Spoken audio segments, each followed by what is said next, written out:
Advanced Corporate Accounting.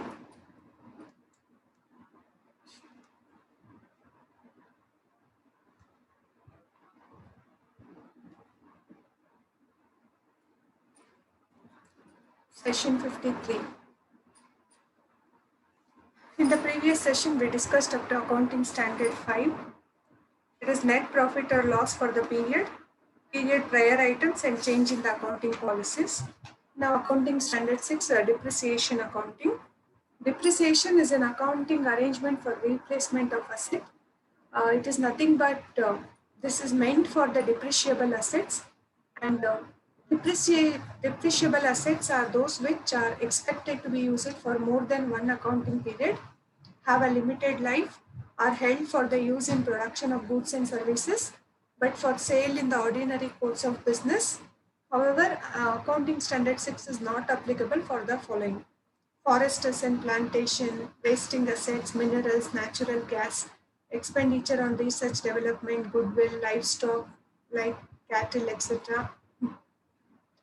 This standard provides guidelines regarding providing for replacement of an asset in the terms of calculation of depreciation, depreciable amount, method of depreciation, etc. Accounting Standard 6 ಅನ್ನೋದು depreciation accounting ಬಗ್ಗೆ. Depreciation purpose ಏನು ಅಂತಂದ್ರೆ future ಅಲ್ಲಿ asset ಅನ್ನ replace ಮಾಡೋದಕ್ಕೋಸ್ಕರ ಒಂದೇ ಸಲ ಅಷ್ಟು ಅಮೌಂಟ್ ಅನ್ನ ಇನ್ವೆಸ್ಟ್ ಮಾಡಿ ಅಸೆಟ್ ಅನ್ನ ಪರ್ಚೇಸ್ ಮಾಡೋದಕ್ಕೆ ಕಷ್ಟ ಆಗುತ್ತೆ. ಅದಕ್ಕೋಸ್ಕರ every year, for example, 10% depreciation ಕೊಟ್ರೆ, if the value of the asset is 1 lakh, every year 10,000 depreciation ಹೆಸರಲ್ಲಿ ಪಕ್ಕಕ್ಕಿಟ್ಟಾಗ after 10 years ಈ ಅಸೆಟ್ ಸ್ಕ್ರಾಪ್ ಆದಾಗ 10 years ಅಕ್ಯುಮುಲೇಟೆಡ್ ಅಮೌಂಟ್ ಇಂದ ಆ ಅಸೆಟ್ ಅನ್ನ ರೀಪ್ಲೇಸ್ ಮಾಡಬಹುದು. That is the concept of depreciation.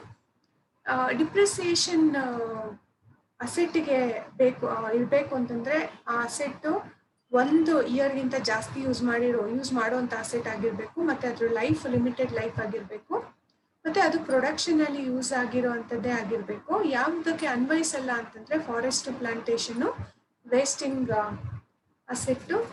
Assets, minerals, natural gas, ಮತ್ತೆ RD ಮೇಲೆ invest ಮಾಡಿರುವಂಥದ್ದು, goodwill, life stock. Specific provision ಏನು ಅಂತಂದ್ರೆ ಎರಡು ಮೆಥಡ್ ಅಲ್ಲಿ ಕ್ಯಾಲ್ಕುಲೇಟ್ ಮಾಡ್ಬೋದು. ಒಂದು ಸ್ಟ್ರೈಟ್ ಲೈನ್ ಮೆಥಡ್, ಇನ್ನೊಂದು return down value method. Straight line value method ನಲ್ಲಿ ಕಾಸ್ಟ್ ವ್ಯಾಲ್ಯೂ ಮೇಲೆ ನಾವು ಕನ್ಸಿಡರ್ ಮಾಡ್ತೀವಿ. ಅದಕ್ಕೆ ಫಾರ್ಮುಲಾ ಬಂದು cost minus scrap value divided by estimated life. ಆಗ ಎಷ್ಟು ವರ್ಷ ಡಿಪ್ರಿಸಿಯೇಷನ್ ಚಾರ್ಜ್ ಮಾಡಬೇಕು ಅನ್ನೋದು ಗೊತ್ತಾಗುತ್ತೆ. ಕಾಸ್ಟ್ ಆಫ್ ದ ಅಸೆಟ್ ಅಂದ್ರೆ cost spend in connection with the acquisition. ಆ ಒಂದು ಅಸೆಟ್ ಅನ್ನ ಪರ್ಚೇಸ್ ಮಾಡೋದಕ್ಕೆ, ಇನ್ಸ್ಟಾಲ್ ಮಾಡೋದಕ್ಕೆ, ಮತ್ತೆ ಅದು ವರ್ಕ್ ಆಗಂಗೆ ಏನೇನು ಮಾಡಬೇಕು, ಇಂಪ್ರೂವ್ಮೆಂಟ್, ಇದೆಲ್ಲ ಸೇರಿಸಿ ಕಾಸ್ಟ್ ಆಫ್ ದ ಅಸೆಟ್ ಆಗುತ್ತೆ.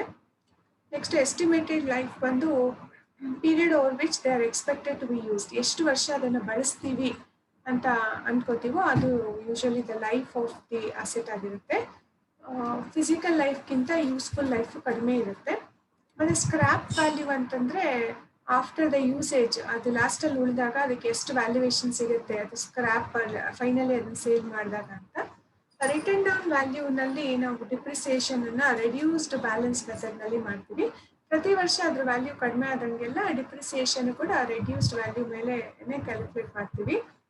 ರೆಡ್ಯೂಸ್ ಬ್ಯಾಲೆನ್ಸ್ ಆಫ್ ಅಸೆಟ್ ಅಂತಂದ್ರೆ ಇಲ್ಲಿ beginning of the accounting period ನಲ್ಲಿ ಕಾಸ್ಟ್ ವ್ಯಾಲ್ಯೂ ಇರುತ್ತೆ. ಅದಾಗ್ತಾ ಪ್ರತಿ ವರ್ಷ ಏನಾಗುತ್ತೆ, ಡಿಪ್ರಿಸಿಯೇಷನ್ ಅನ್ನ ಮೈನಸ್ ಮಾಡಿ ಬ್ಯಾಲೆನ್ಸ್ ಅಮೌಂಟ್ ಮೇಲೆ ಡಿಪ್ರಿಸಿಯೇಷನ್ ಅನ್ನ ಕ್ಯಾಲ್ಕುಲೇಟ್ ಮಾಡ್ತೀವಿ. ಸ್ಪೆಸಿಫೈಡ್ ರೇಟ್ ಆಫ್ ಡಿಪ್ರಿಸಿಯೇಷನ್ ಅಂತಂದ್ರೆ rate decided by the enterprise. ಒಂದೊಂದು ಅಸೆಟ್ಗೆ ಒಂದೊಂದು ತರ ಡಿಪ್ರಿಸಿಯೇಷನ್ ರೇಟ್ ಇರುತ್ತೆ. Selecting the appropriate method of depreciation depends on the type of asset, nature of the use of asset, ಮತ್ತೆ circumstance prevailing in the business or any combination of the above. ಕೆಲವೊಂದ್ಸಲ ಏನಾಗುತ್ತೆ, change in the estimated useful life of the asset ಇರುತ್ತೆ. ಆಗ outstanding ಡಿಪ್ರಿಷಿಯಬಲ್ amount on the date of change, ಅದ್ರ basis ಮೇಲೆ ನಾವು remaining useful life of the asset ಅನ್ನ calculate ಮಾಡಬೇಕು. And the depreciable asset is disposed or discarded, the net surplus of the deficiency must be credited. Financial statement ಏನನ್ನೆಲ್ಲ disclose ಮಾಡಬೇಕು ಅಂದ್ರೆ total cost of each class of asset, total depreciation, accumulated depreciation, ಮತ್ತೆ method of depreciation adopted ನೋಡಬೇಕು. Next ನಿಮಗೆ accounting standard 7 ಇದೆ, ಅದರಲ್ಲಿ construction cost ಇದೆ. Accounting standard 8 ಅನ್ನ ವಿತ್ಡ್ರಾ ಮಾಡಿದ್ದಾರೆ. ಅಕೌಂಟಿಂಗ್ ಸ್ಟ್ಯಾಂಡರ್ಡ್ 9 ಬಂದು ರೆವೆನ್ಯೂ ರೆಕಗ್ನಿಷನ್. Accounting standard 10 ಬಂದು accounting for fixed asset. 11 is effects on changes in foreign exchange rates. Accounting standard 12 accounting for government grants ಇಷ್ಟನ್ನು discuss ಮಾಡೋಣ. Accounting standard 6 accounting 7 ಬಂದು construction contract. It is applicable in accounting for construction contract in contractors financial statement. ಇದರಲ್ಲಿ contract for rendering services ಇದೆ, ಮತ್ತೆ contract for destruction or restoration of the environment ಕೂಡ ಇದೆ. Specific provision ಬಂದು revenue ಅಥವಾ price agreed as per contract ಮತ್ತೆ revenue arising due to escalation clause. Contract cost ಅಲ್ಲಿ ಏನೇನು ಬರುತ್ತೆ ಅಂದ್ರೆ ಸ್ಪೆಸಿಫಿಕ್ ಕಾಸ್ಟ್ ಕಾಂಟ್ರಾಕ್ಟ್, ಅದು ಕಾಸ್ಟ್ ಆಫ್ ಮೆಟೀರಿಯಲ್ ಆಗಿರ್ಬೋದು, site labour cost, supervision, depreciation, hiring, ಇದೆಲ್ಲ ಕಾಸ್ಟಸ್ ಇನ್ಕ್ಲೂಡ್ ಆಗಿರುತ್ತೆ. ಕಾಸ್ಟಸ್ ಅಟ್ರಿಬ್ಯೂಟಬಲ್ ಟು ಕಾಂಟ್ರಾಕ್ಟ್ ಅಂದ್ರೆ insurance, cost of design, technical assistance, ಮತ್ತೆ cost specifically chargeable from customers ಅಂತಂದ್ರೆ ಡೆವಲಪ್ಮೆಂಟ್ ಕಾಸ್ಟ್, ರಿಇಂಬರ್ಸ್ಮೆಂಟ್. ಏನೇನು consider ಆಗಲ್ಲ ಅಂತಂದ್ರೆ general administration, selling cost, research development, depreciation cost, idle plant ಮತ್ತೆ ಮೆಷಿನರಿಗೆ, cost incurred in secure the contract, ಇದೆಲ್ಲ include ಆಗಲ್ಲ. Completion ಕಾಂಟ್ರಾಕ್ಟ್ಗೆ percentage of completion ಮತ್ತೆ ಫಿಸಿಕಲ್ ಪ್ರೊಪೋರ್ಷನೇಟ್ ಮೆಥಡ್ ಅನ್ನು ಯೂಸ್ ಮಾಡಿ ಕ್ಯಾಲ್ಕುಲೇಟ್ ಮಾಡಬೇಕು. ಫಿಸಿಕಲ್ ಮೆಥಡ್ ಅಲ್ಲಿ ರೆವೆನ್ಯೂ ಫ್ರಮ್ ಅಕೌಂಟ್ ಕಾಂಟ್ರಾಕ್ಟ್ ಅನ್ನ ಕನ್ಸಿಡರ್ ಮಾಡಬೇಕಾಗುತ್ತೆ. ಏನೇನು ಡಿಸ್ಕ್ಲೋಸ್ ಮಾಡ್ಬೇಕಂದ್ರೆ ಮೆಥಡ್ ಯೂಸ್ಡ್, ಮತ್ತೆ contract revenue period, contract profit or loss, ಮತ್ತೆ ಡೀಟೇಲ್ಸ್ ಆಫ್ ಅಡ್ವಾನ್ಸ್ ರಿಸೀವ್ಡ್ ಅನ್ನ ಡಿಸ್ಕ್ಲೋಸ್ ಮಾಡಬೇಕು. ರೆವೆನ್ಯೂ ರೆಕಗ್ನಿಷನ್ ಅಲ್ಲಿ ಎಲ್ಲರಿಗೂ ಇದು ಅಪ್ಲಿಕಬಲ್ ಆಗಲ್ಲ. Revenue arising from construction contracts ಇದ್ರೆ, ಮತ್ತೆ revenue arising from higher purchase, lease, revenue ಇದು ಯಾವ್ಯಾವ್ದಕ್ಕೆ ಅಪ್ಲಿಕಬಲ್ ಆಗಲ್ಲ ಅಂದ್ರೆ construction cost, hire purchase, lease, government grants, subsidies, insurance companies ಮತ್ತೆ ಅನ್ರಿಯಲೈಸ್ ಗೇನ್ಗೆ ಅಪ್ಲಿಕಬಲ್ ಆಗಲ್ಲ.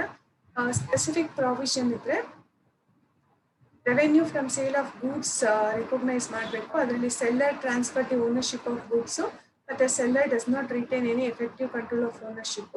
ಸಿಗ್ನಿಫಿಕೆಂಟ್ ಅನ್ಸರ್ಟನಿಟಿ ಇರುತ್ತೆ in collection of amount of consideration ಅಲ್ಲಿ.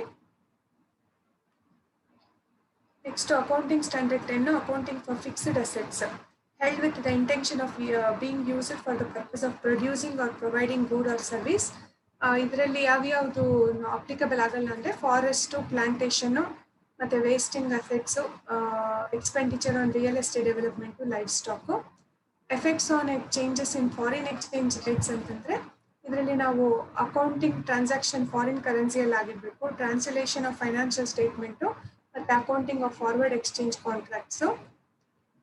ಇಲ್ಲಿ ಫಾರಿನ್ ಕರೆನ್ಸಿ ಟ್ರಾನ್ಸಾಕ್ಷನ್ ಅಂದ್ರೆ buying and selling, foreign operations, foreign branch ಅಲ್ಲಿ ಜಾಯಿಂಟ್ ವೆಂಚರ್ ಮಾಡಿರುವಂಥದ್ದು, forward exchange contract speculation ಅಥವಾ ಟ್ರೇಡಿಂಗ್ ಮಾಡಿರುವಂಥದ್ದು. ಫಾರಿನ್ ಅಕೌಂಟಿಂಗ್ ಟ್ರೀಟ್ಮೆಂಟ್ ಏನಾಗಿರ್ಬೇಕು ಅಂದ್ರೆ ರೇಟ್ ಆಫ್ ಎಕ್ಸ್ಚೇಂಜ್ ಮತ್ತೆ date of transaction monetary items ಅಲ್ಲಿ ರೆಕಾರ್ಡ್ ಆಗಿರ್ಬೇಕು. ಕಂಟಿಂಜೆಂಟ್ ಲಯಬಿಲಿಟಿನ ಟ್ರಾನ್ಸ್ಲೇಟ್ ಮಾಡಿರ್ಬೇಕು. ಎನಿ ಡಿಫರೆನ್ಸ್ ಏನಿದೆ ಅದು ರೇಟ್ಸ್ ಆಫ್ ಎಕ್ಸ್ಚೇಂಜ್ ನ ನಾವು ಪ್ರಾಫಿಟ್ ಅಂಡ್ ಲಾಸ್ ಅಕೌಂಟ್ಗೆ ಚಾರ್ಜ್ ಮಾಡಿರ್ಬೇಕು. Accounting for government grants accounting standard 12. Government grants ಅಂದ್ರೆ assistance by the government in the form of cash or kind. Government grant ಕೂಡ account ಆಗಿರ್ಬೇಕು in the books only if there is a reasonable assurance ಇದ್ದಾಗ ಮಾತ್ರ. Non monetary grants must be recorded at cost of acquisition. Monetary grants ಅನ್ನ ನಾವು gross value of the asset ಇಂದ deduct ಮಾಡಬೇಕು. And ಅದು refund ಆದಾಗ gross value must be increased by the amount of refund.